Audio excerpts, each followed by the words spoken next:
शुक्लांबरधरं विष्णुं शशिवर्णं चतुर्भुजं प्रसन्नवदनं ध्यायेत् सर्वविघ्नोपशान्तये।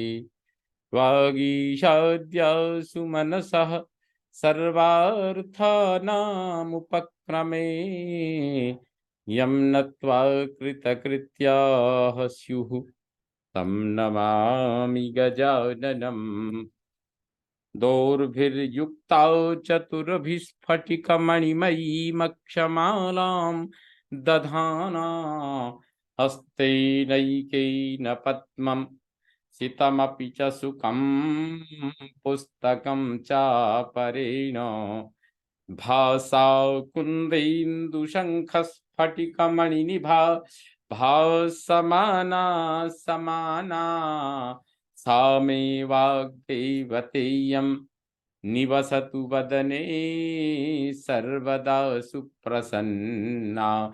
कूजन्तं राम रामेति मधुरं मधुराक्षरम् आरुह्य कविता शाखां वन्दे वाल्मीकिकोकिलम्। भवतां समेषां श्रीमद् वाल्मीकि रामायण पारायणोपक्रमे हार्दं स्वागतम् अभिनन्दनं च। साम्प्रतं युद्धकाण्डस्य चतुर्थः सर्गः प्रचलति। इस सर्ग का तृतीय भाग अब शुरू होने जा रहा है। पिछले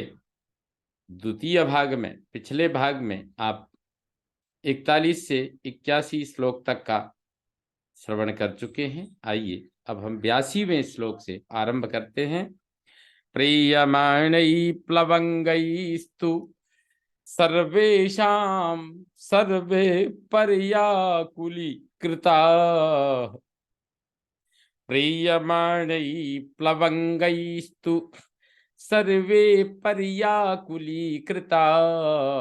वाप्यस्तस्मिन् गिरौ रम्याः पल्वलानि तथैव च चक्रवाकानुचरिता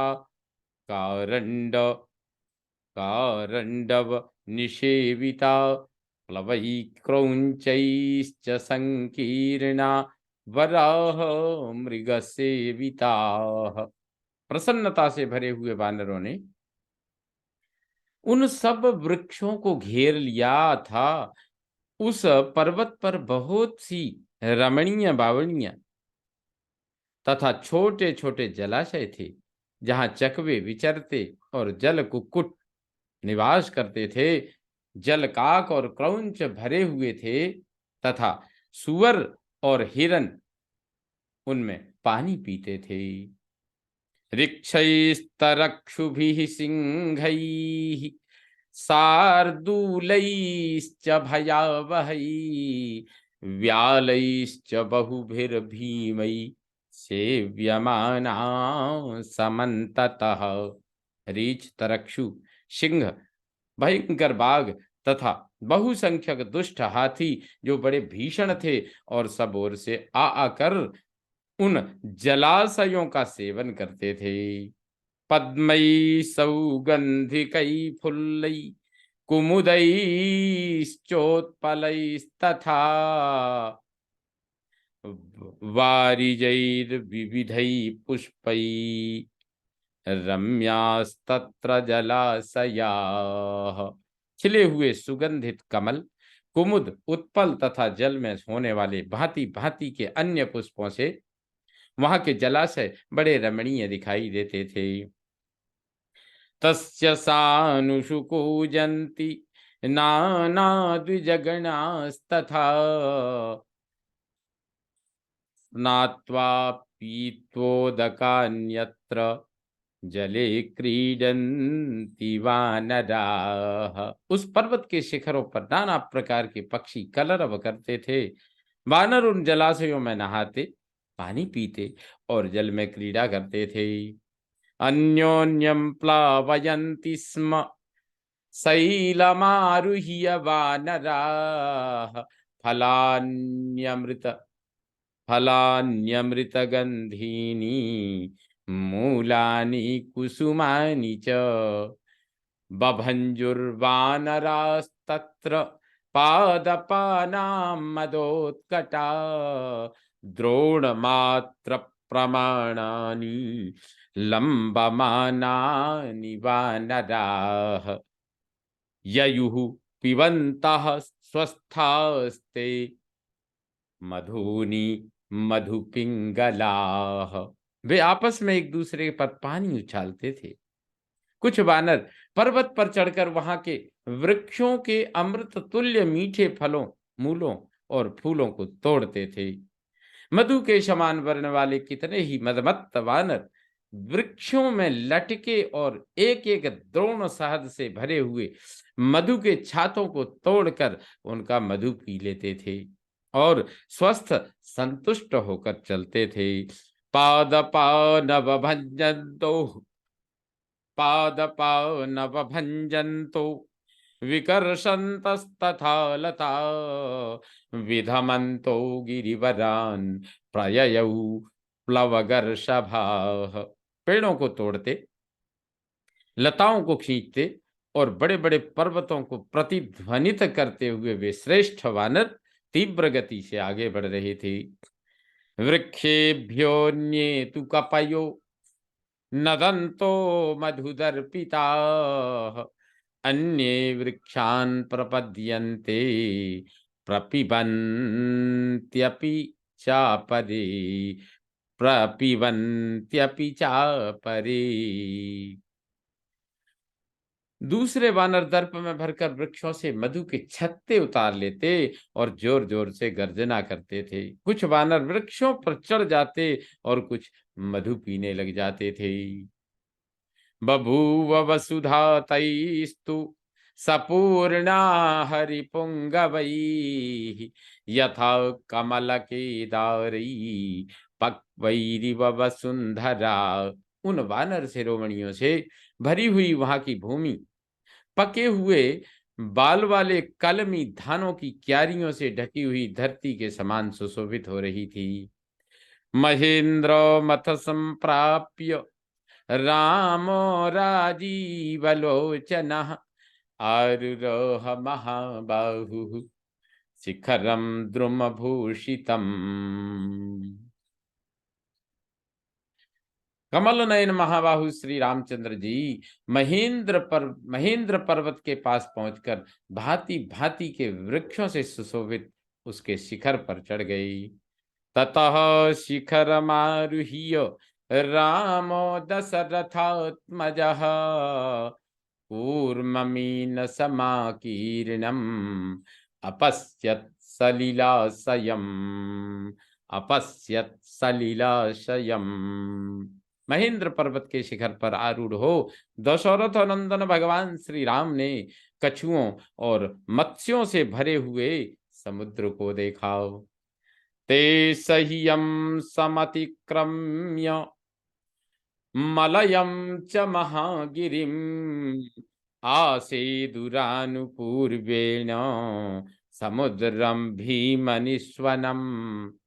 इस प्रकार वे सह्य तथा मलय को लांघकर क्रमशः महेंद्र पर्वत के समीपवर्ती समुद्र के तट पर जा पहुंचे, जहां बड़ा भयंकर शब्द हो रहा था। अवरुह्य जगामाशु वेलावनमनुत्तमम् रामो रमयतां श्रेष्ठः ससुग्रीवः सलक्ष्मणः। उस पर्वत से उतरकर भक्तों के मन को रमाने वाले, भक्तों के मन को रमाने वाले, भक्तों के मन में रमण करने वाले या भक्तों के मन को रमाने वालों में श्रेष्ठ भगवान श्री राम सुग्रीव और लक्ष्मण के साथ शीघ्र ही सागर तटवर्ती परम उत्तम वन में जा पहुंचे। अथ धौतो पलतलाम तो यौघै सहसोत्थितै वेलामासाद्य विपुलाम रामो वचनमब्रवीत्। जहां सहसा उठी हुई जल की तरंगों से प्रस्तर की शिलाएं धुल गई थीं, उस विस्तृत सिंधु तट पर पहुंचकर श्री राम ने कहा, एते वयमनुप्राप्ता सुग्रीव वरुणालयम् इहेदानीं विचिन्ता सा या नः पूर्वमुपस्थिता। सुग्रीव, लो अब हम सब लोग समुद्र के किनारे तो आ गए। अब यहां मन में फिर वही चिंता उत्पन्न हो गई जो हमारे सामने पहले उपस्थित थी। अतः परमतीरोऽयं सागरः सरितां पतिः न चायमनुपायेन शक्यस्तरितुमर्णवः। इससे आगे तो यह सरिताओं का स्वामी महासागर ही विद्यमान है, जिसका कहीं पार नहीं दिखाई देता। अब बिना किसी समुचित उपाय के सागर को पार करना असंभव है। तदिहैव निवेशोस्तु मंत्रः प्रस्तूयतामिह यथेदं वानरबलं परम पारमवाप्नुयात्। इसलिए यहीं सेना का पड़ाव पड़ जाए और हम लोग यहां बैठकर यह विचार आरंभ करें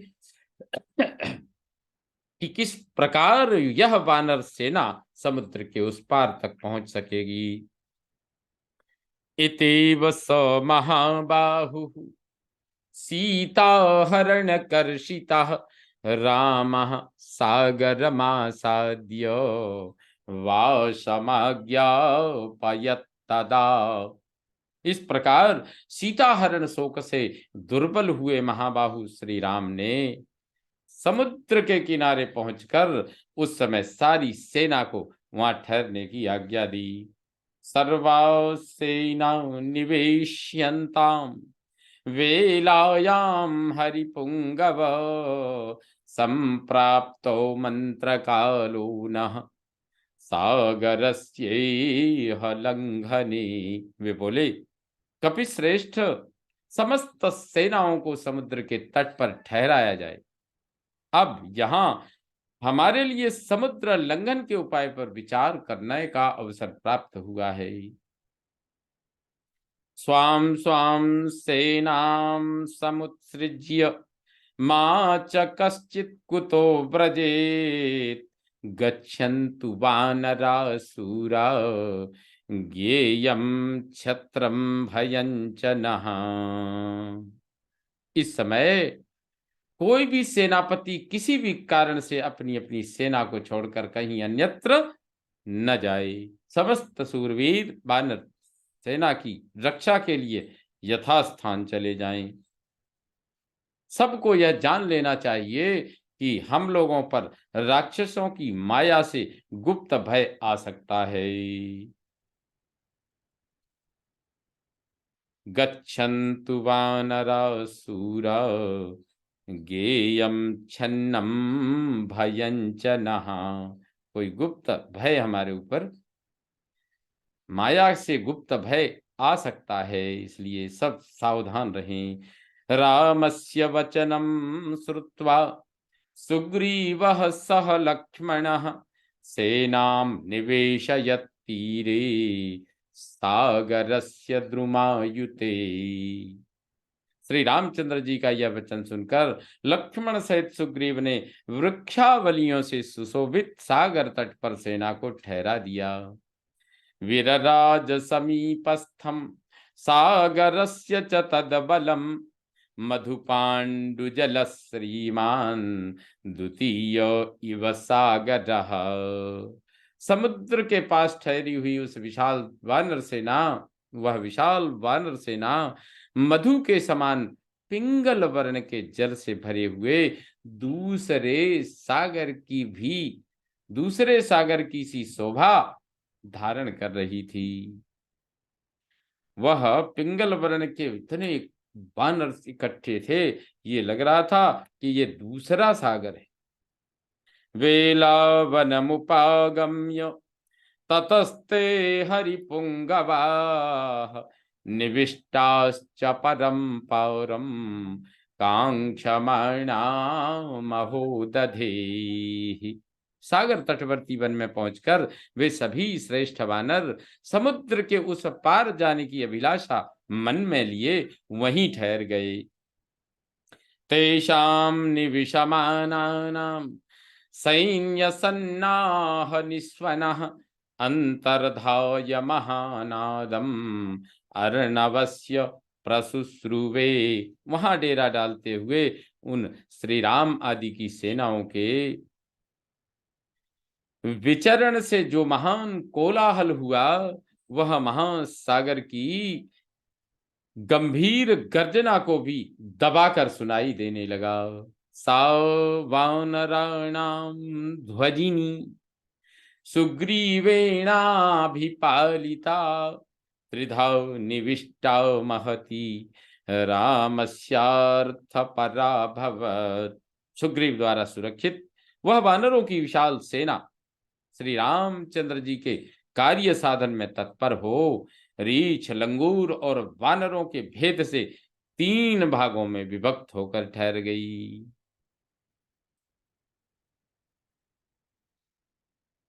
सा महर्णवमासाद्य हृष्टा वानरवाहिनी वायुवेग समाधूतम पश्यमाना महार्णवम। महासागर के तट पर पहुंचकर वह वानर सेना वायु के वेग से कंपित हुए समुद्र की शोभा देखती हुई बड़े हर्ष का अनुभव कर रही थी। दूर पारम संबाधम रक्षो गण निषेवितम पश्यन्तो वरुणावासम निषेदुर्हरियूथपाः। जिसका दूसरा तट बहुत दूर था और बीच में कोई आश्रय नहीं था तथा जिसमें राक्षसों के समुदाय निवास करते थे, उस वरुणालय समुद्र को देखते हुए वे वानर यूथपति उसके तट पर बैठे रहे।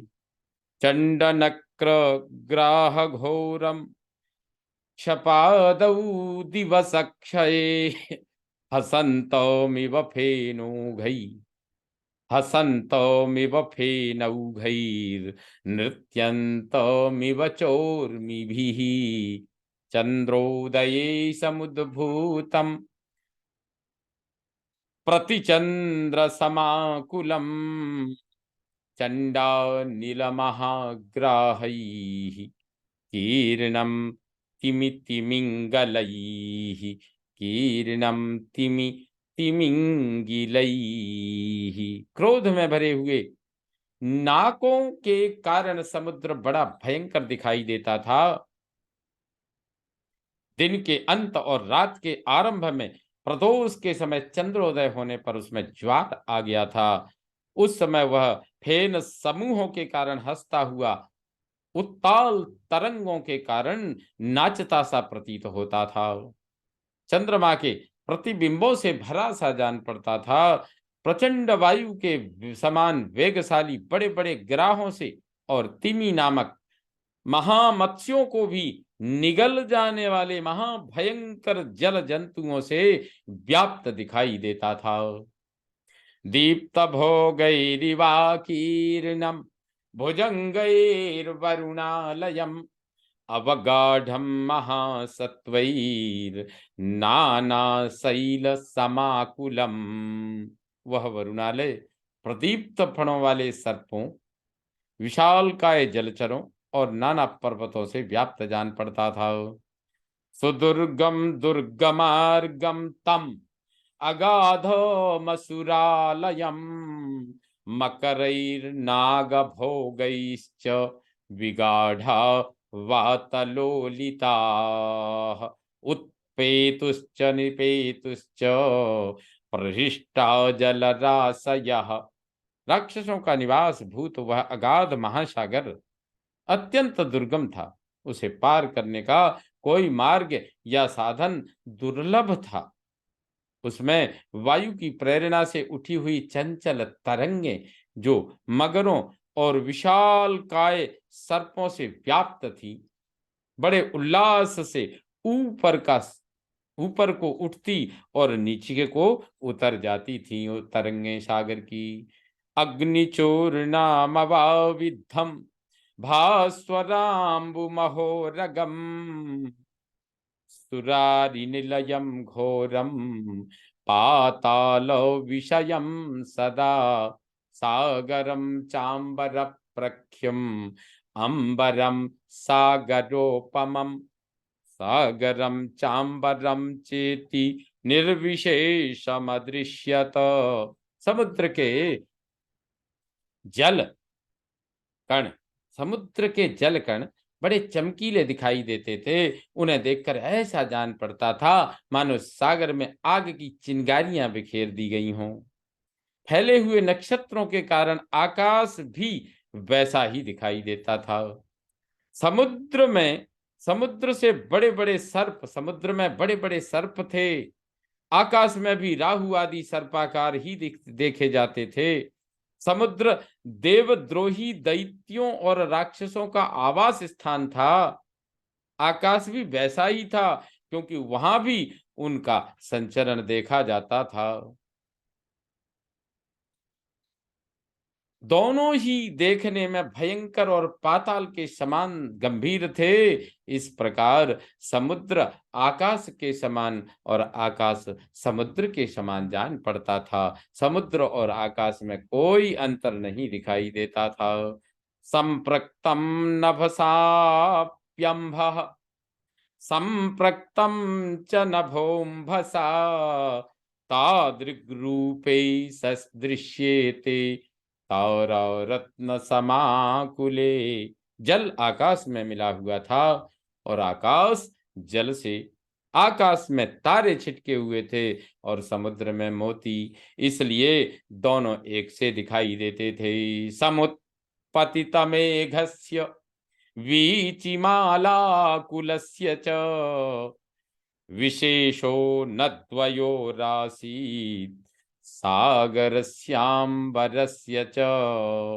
आकाश में मेघों की छटा घिर आई थी और समुद्र तरंगमालाओं से व्याप्त हो रहा था। अतः समुद्र और आकाश दोनों में कोई अंतर नहीं रह गया था। अन्योन्यैरहताओ सक्ताओ सस्वनुर्भीमनिस्वनाः ऊर्मयः सिन्धुराजस्य महाभेर्य इवांबरे। क्या बात है। परस्पर टकराकर और सटकर सिंधुराज की लहरें आकाश में बजने वाली देवताओं की बड़ी बड़ी भेरियों के समान भयानक शब्द करती थीं।